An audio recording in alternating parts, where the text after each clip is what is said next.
Hi అందరికీ, అందరు ఎలా ఉన్నారు? ఈ వీడియోలో సోరకాయ పొట్టు ఫ్రై ఎలా చేయాలో చూపిస్తాను. స్కిప్ చేయకుండా చూడండి. టేస్ట్ అయితే చాలా బాగుంటుంది. ఒకసారి ట్రై చేయండి. చూడండి, పొట్టు ఇలా తీసుకుని ఒక 1-2 టైమ్స్ వాటర్లో క్లీన్ చేసుకోవాలి. చూడండి, ఇలా కడిగిన తర్వాత వాటర్ లేకుండా ఇలా ఒక ప్లేట్లోకి తీసుకుంటున్నాను. చూడండి, నెక్స్ట్ స్టవ్ ఆన్ చేసుకొని ఒక కడాయి పెట్టుకున్నాను. కడాయి వేడెక్కిన తర్వాత ఒక 3 స్పూన్స్ ఆయిల్ వేసుకుంటే సరిపోతుంది. ఫ్రై టేస్ట్ అయితే చాలా బాగుంటుంది.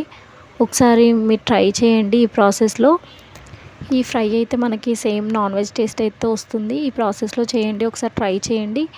నాకు కామెంట్ బాక్స్లో కామెంట్ చేయండి. చూడండి, ఆయిల్ వేడెక్కిన తర్వాత మినపప్పు ఆయిల్లో వేసుకొని వేయించుకుంటున్నాను.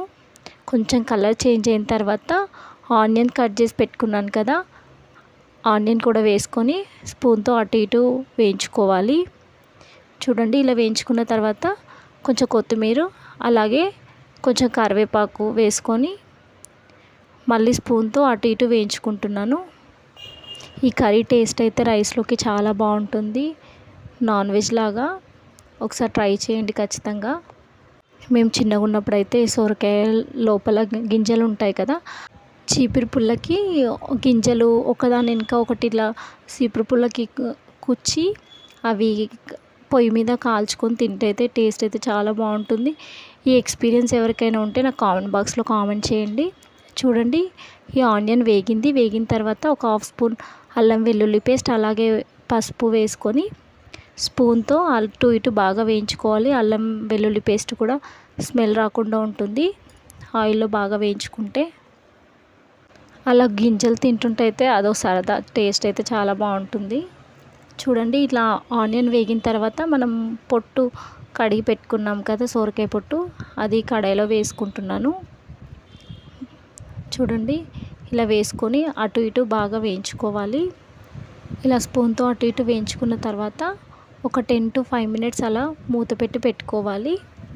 మనకి కొంచెం పొట్టు కాసేపు ఇలా వేయించుకుంటే కొంచెం పసర స్మెల్ అలా పోయి మంచిగా వేగుతుంది. ఆయిల్లో అయితే డీప్ ఫ్రై అవుతుంది.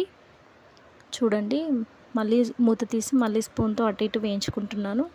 ఇలా వేగిన తర్వాత మనకి రుచికి తగిన కారం అలాగే ఉప్పు, ఇలా నాన్ వెజ్ టేస్ట్ రావడానికి కొంచెం మసాలా వేసుకోవాలి. మసాలా వేసుకుంటే టేస్ట్ అయితే చాలా బాగుంటుంది. ఇలా వేసుకున్న తర్వాత స్పూన్తో అటు ఇటు బాగా వేయించుకోవాలి. చూడండి, ఇలా అంతా కలిసేలాగా బాగా స్పూన్తో కలుపుకొని ఒక 5 to 10 మినిట్స్ అలా మూత పెట్టుకుంటే మనకి ఉప్పు కారం మసాలా బాగా ఉడుకుతుంది. ఉడికిన తర్వాత స్టవ్ ఆఫ్ చేసుకుంటే సరిపోతుంది. ఫస్ట్ టైం నా ఛానల్ చూసేవాళ్ళు ప్లీజ్ సబ్స్క్రైబ్, నచ్చితే లైక్ చేయండి, షేర్ చేయండి. Thank you.